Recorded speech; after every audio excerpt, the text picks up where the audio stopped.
বন্ধুরা দেখতেছেন এই কুমড়ার যে রেসিপিটা হবে, এই রেসিপিটা আমি শিখেছি আমার নানির কাছ থেকে।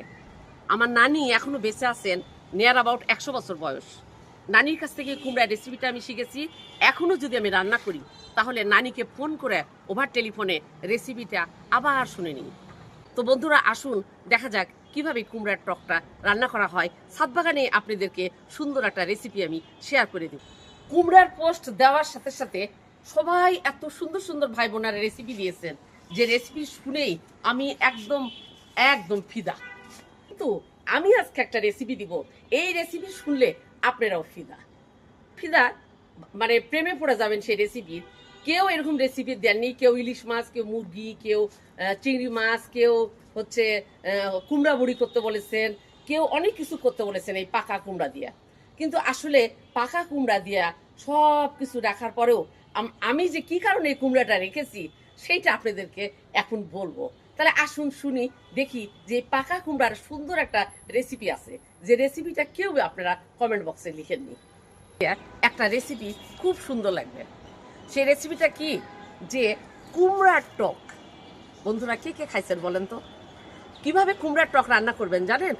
এই কুমড়াকে পাকায় পাকায় পাকায় কুমড়াটা যখন অরিজিনালি টক হয়ে যাবে, তখন এই কুমড়ার যে টক ভাব, অম্লত্ব ভাব থাকবে, এই অম্লত্ব ভাব টিকা রাখার জন্য কুমড়াকে আগে পিলিং করে নেবেন, মানে ছিলে নেবেন।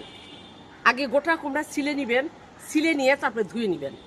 ধুয়ে না নিলে কুমড়া যদি পিস পিস করার পর ধন, তাহলে কুমড়ার যে একটা টক ভাব, সে টক ভাবটা থাকবে না। তো বন্ধুরা এই ছিলে নেওয়ার পর কুমড়াগুলার বুকটা ফেলে দিবেন, ভিতরে নরম অংশটুকু ফেলে দিবেন। ফেলে দিয়ে যে মানে মোটা অংশটুকু থাকবে সেটা কিউব কিউব করে কেটে নেবেন। কিউব কিউব করে কেটে নিয়ে অনেক পানি দিয়ে কাটার পর কিন্তু ধুবেন না, আমি বারবার বলছি। কাটার পর ধুলে এর অম্লত্ব ভাব, যে টক টক ভাবটা সে চলে যাবে। কেটে নেবেন, কেটে নেওয়ার পর ভালো করে কেটে নেওয়ার পর পিস পিস করবেন, কিউব করবেন। কিউব করে অনেক পানি দিবেন, বেশ পানি। এটার মধ্যে একটু হলুদ আর একটু লবণ দিয়ে চুলার উপর তুলে দিবেন। কুমড়াটা যখন পুরোপুরি মোটামুটি সিদ্ধ হয়ে যাবে, তখন পরিমাণ ঝোল খাবেন, টকের ঝোল খাবেন, সে পরিমাণ ঝোল রেখে এটা শুকনা মরিচ, কালা জিরা, গোটা গোটা সরিষা, রসুন তেলে দিয়ে ওটাকে এই কুমড়াটা তেলে দিয়ে দিবেন, এবং তেজপাতা দিবেন 2-1টা ফোড়নে। বাস তেলে দিবেন, দিয়ে একটু গুড় দিবেন।